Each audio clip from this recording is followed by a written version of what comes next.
What's good with YouTube? You already know Big Flocka with a convict's perspective, and I'm gonna smash, dash, slide on through. Little bit of energy, man. What's cracking, everybody? So please hit the like, subscribe, comment, do all that stuff to help support the channel, man. Get the algorithm going, man, and keep this pushing forward, man.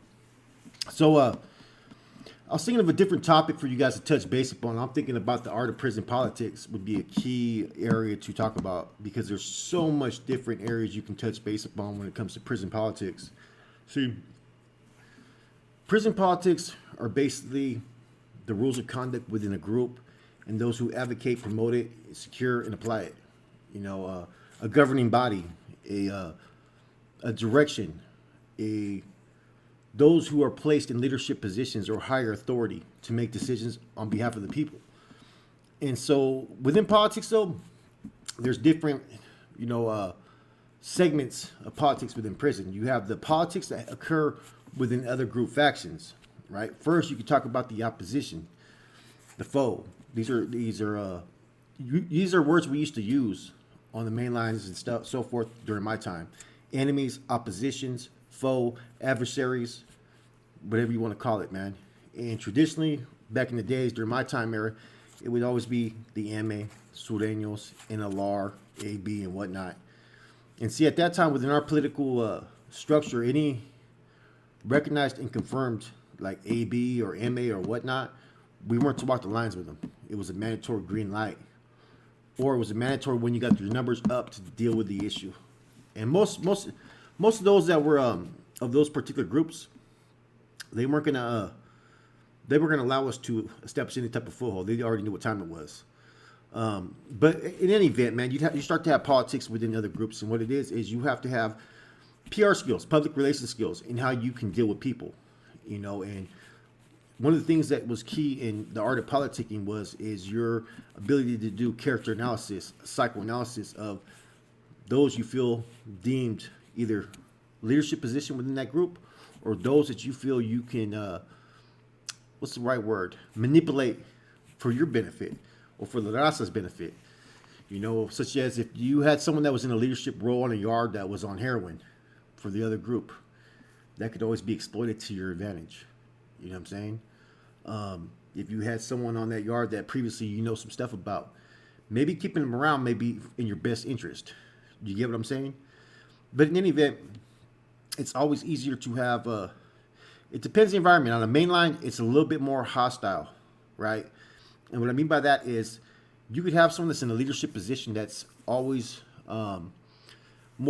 takes a more favorable position on any agendas that you push. But there's always going to be those that are going to show up that aren't going to like it. You know what I'm saying? So you always have to play your cards right and pick and choose your battles, what's necessary, what's not. And see, politicking is basically your interactions with the groups as far as to maintain some type of, establishment. Establishing means what you have on that yard established with all the other groups. And so when you're dealing with oppositions, it depends where you're at. Now, I've seen the evolution of it. I went from where I was on yards to where we had no type of talk because they were trying to peel our caps if we hit the main line, to where I got places to where we had straight, cool relationships. It was like a neighborhood, like the SHU, the security housing unit. A lot of politicking actually goes on there that's not on the magnitude of a mainline, because in the mainline it's more of a volatile environment. Anything can kick off at any time. But in the SHU, you've been there for years. You start to get to know these vatos, and you have build up a rapport. On the mainline, you have to be a little bit more crafty, And a lot of times, in a more established household, you're either going to have your second in command or your third in command deal with their shot caller. You're never ever going to sit there and put the main shot caller out there to, so that they understand that he's out there and what he's doing, That's going to be key, you know what I'm saying? Because otherwise it's a breach of security and they will be the first target, you know what I'm saying? So a lot of times within the group functions, there will be individuals that will not know, they will assume who the leadership is, but it won't be.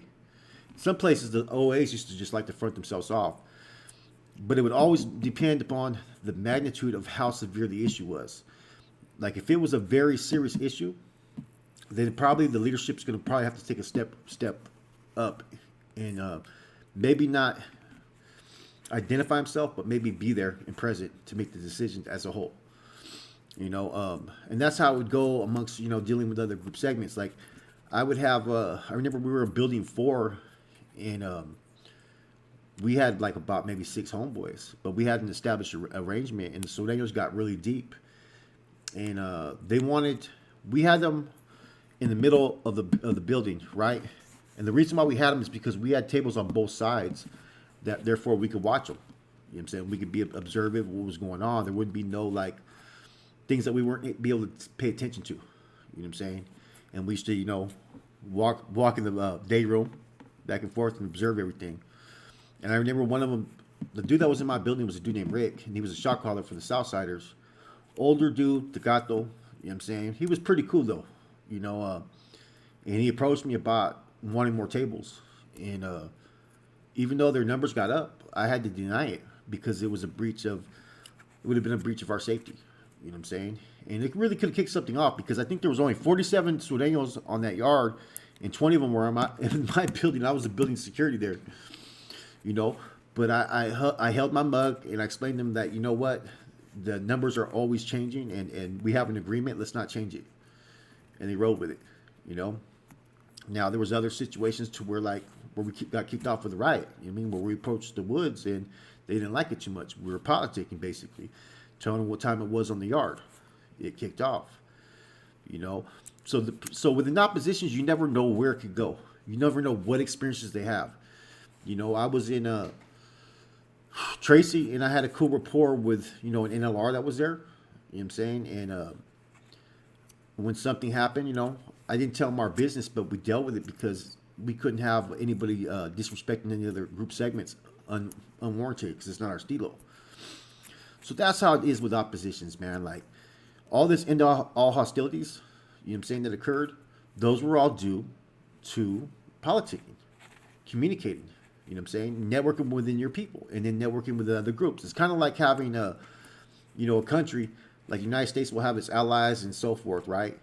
And then they'll have those that are traditionally oppositions, but sometimes they come together for a greater good and they put their indifferences from the past to the side to do what's for the best interests of the whole. You know what I'm saying? See, a lot of times within politics, there's a lot of propaganda that's put out there. You know what I'm saying? It's promoted. Certain things that are one-sided truths, whichever group it may be.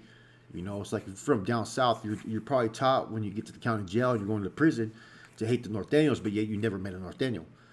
Same thing with us. We were taught that the Sureños did the MA's bidding. We were always taught that the MA was trying to oppress us. You know what I'm saying? Which there was acts of oppression, believe it or not, like telling us to keep our shirts on and shit like that. That wasn't going to happen. That's politics. They would try to politic on us like we can't do this and do that. You don't dictate our program. And then next thing you know, we get off. Now, the politicking goes not just within, dealing with oppositions. It goes into dealing with, allies at times. You know what I'm saying? And within the Norteño collective, I can speak upon because I have a lot of interactions with different groups. And I always went by this. Just because you were an Africano or another or whatnot did not mean that you were automatically an ally. You had to prove your worthiness to me. As it states in Bond 3, all those worthy to the cause. And if you show the initiative to have a positive attitude, to be supportive and be righteous, whatever your agenda was, as long as you were there for the people, we would embrace you, But then there was times where I've also had, issues. I remember when we were down in San Luis Obispo in the hole, we had one Damu who became a Jama. He was in there for stabbing a fucking dropout BGF. His name was Akili. Good ass dude. Me and him became close, and we used to interact. What was going on? We were trying to build things up to par with where it should have been. Then we had like a Roscoe was rolling 60. I was in there. Doug from Ghost Town, rest in peace. He was there, and a few homeboys. And we also were open to the others coming out to yard with us too. We didn't put no boundaries when it came down to it. That was politicking, But I also had experiences like I did with OG BGF cat Shorty Rollins Sekou. I've said this before. I called the removal. Their security wasn't up to par. They had dudes on the yard that were on Seroquels and fucking, just all dazed out. And removal happened, and he got pissed off about it that we put them in harm's way. He tried to get at me on a kite. This is prison politics. He said, "You put us in arm's way. And so I wrote back to him. I said, check this out, man. I said, you better pump your brakes. I don't.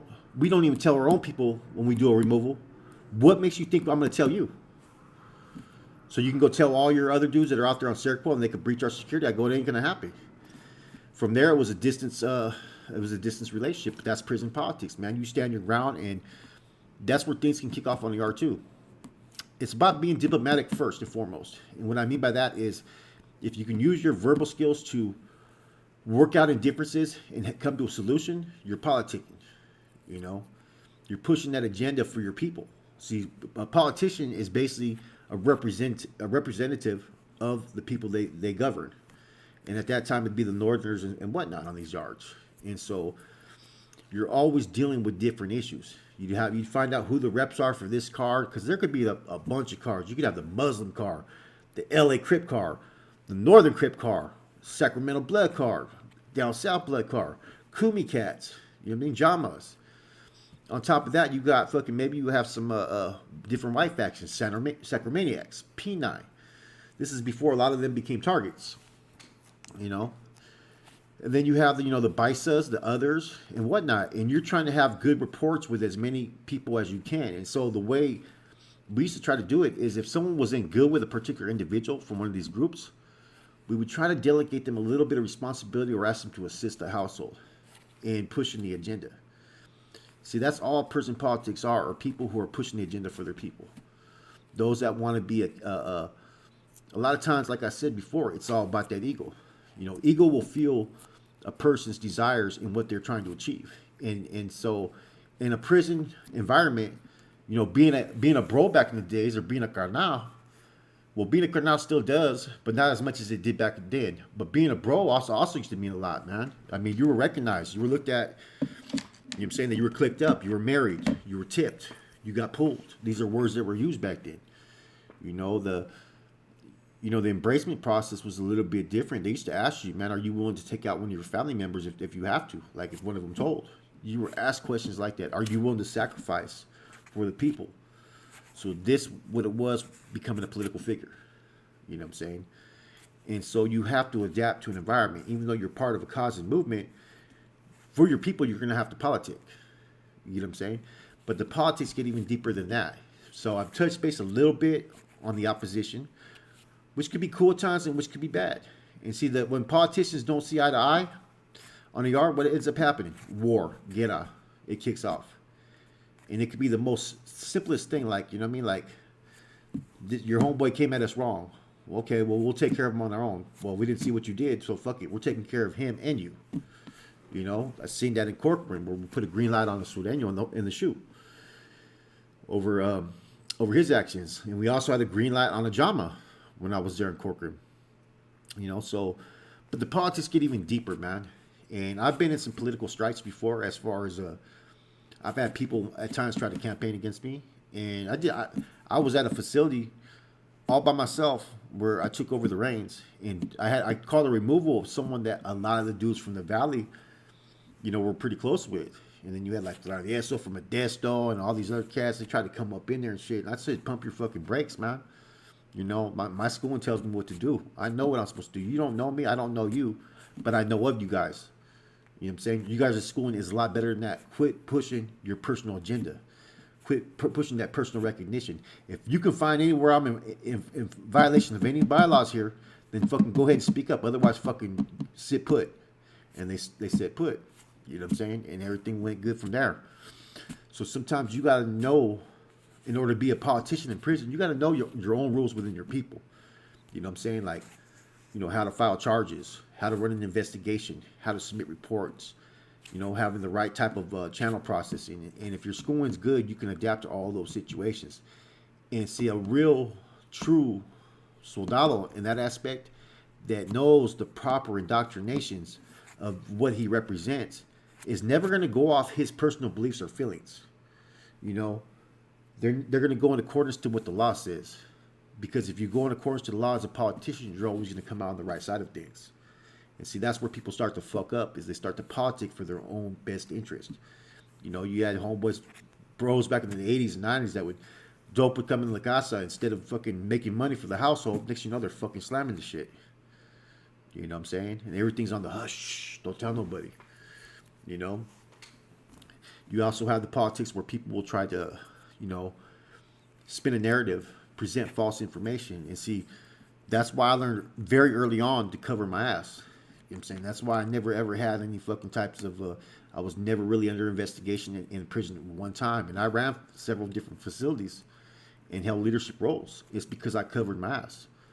You know what I'm saying? Because that's part of being a political figure, is being able to, you know, do what you need to do for your gente at the same time, being able to cover your ass. Because as much as you would like to believe that every soldado that you meet holds you in high regard, it's not true all the time.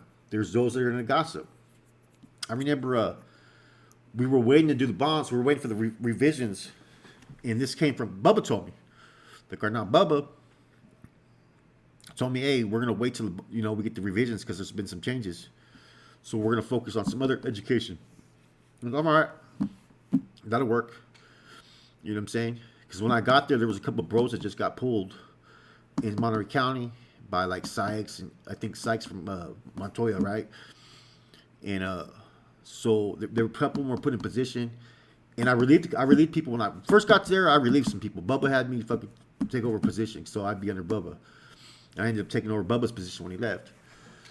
So a couple of hermanos got there. You know, they'd been around, but they'd been like homeboys that weren't really functioning out there, but they were kind of known because when they got to the county, they would press up who they were.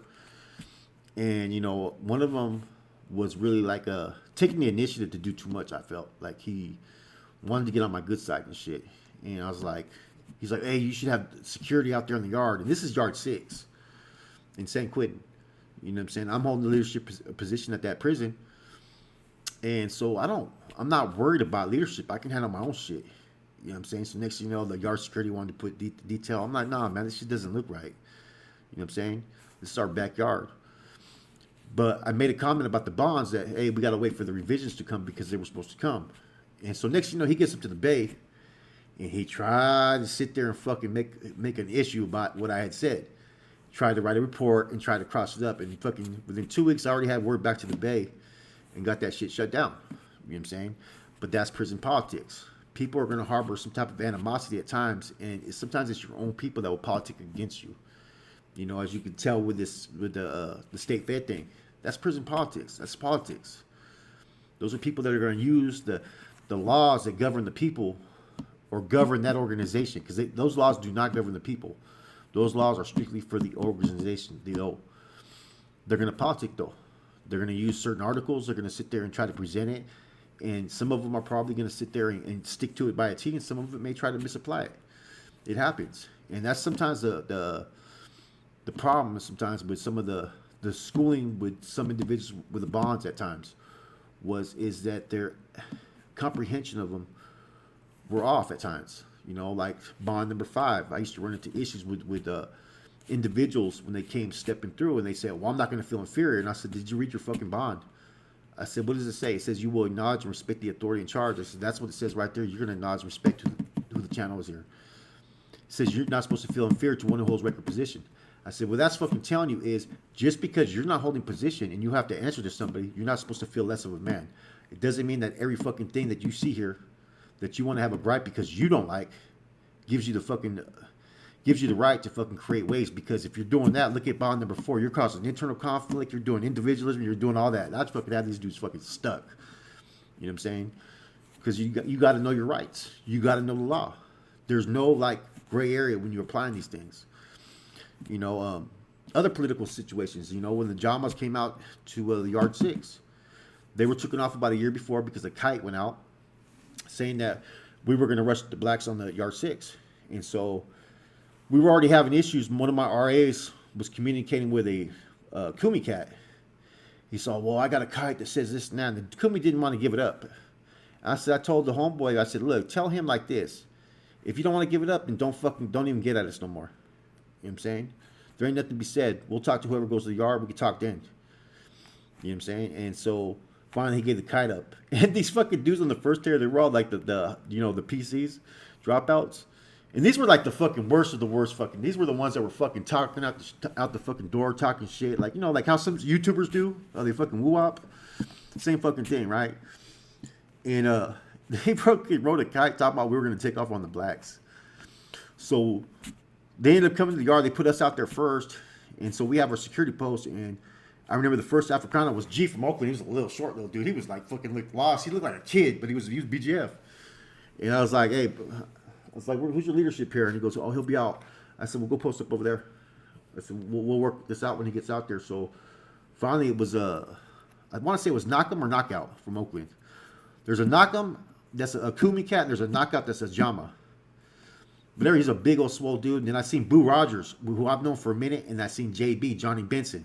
I've known these BGF dudes since the 90s. You know what I'm saying? So they came out to the yard, and it was good. But I approached fucking Knockout, and we established everything, what was going to go on the yard, and how the security was going to be. And they told me straight up that no Kumi was going to touch down on that 6 yard back then, because they were funking with the Kumi in Santa Rita.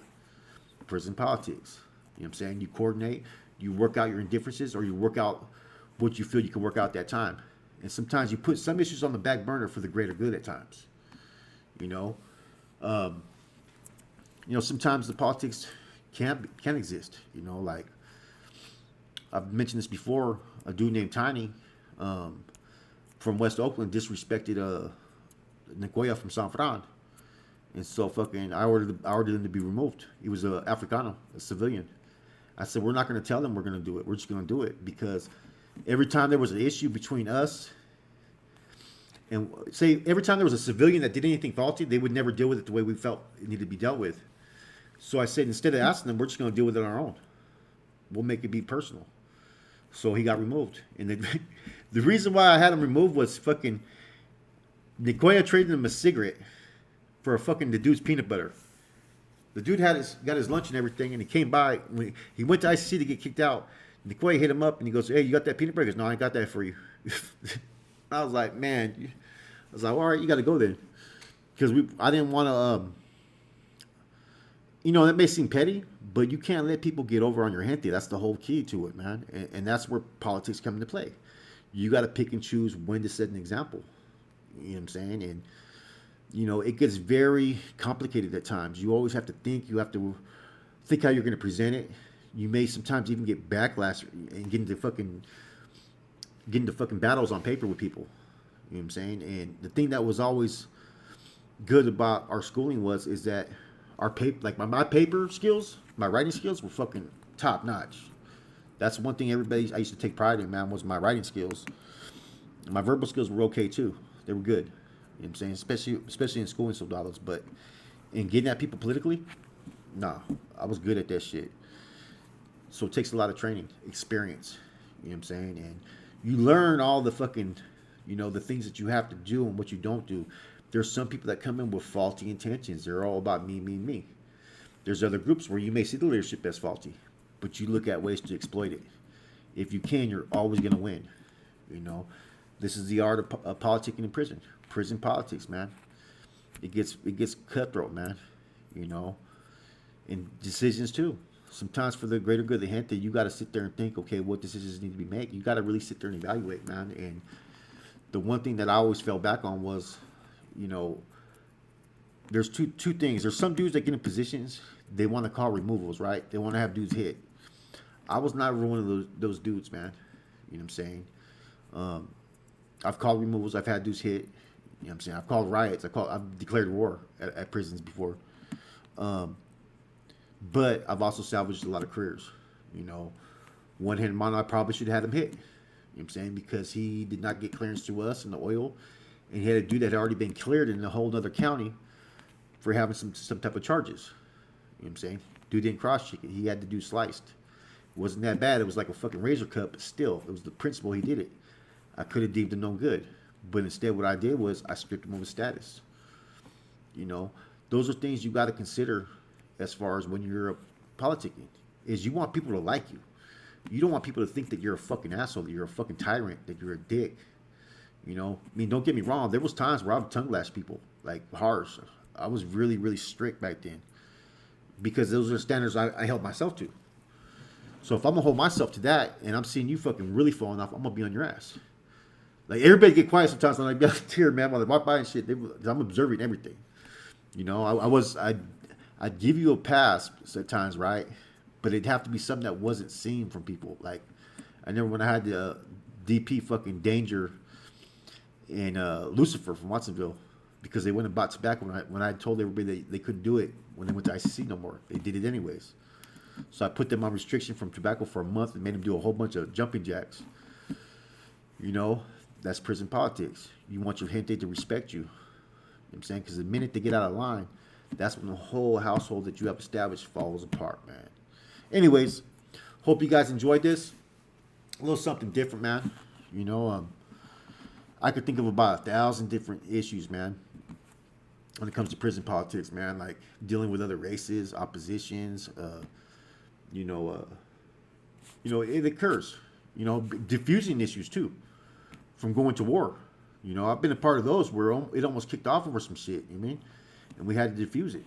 You know what I mean? I've also been to where we're fucking not even acknowledging the opposition. You know what I'm saying? Especially after we get off of them, we're not talking at all. There ain't nothing to talk about. You know what I'm saying? Anyways, your boy Flacco, ACP, I'm out.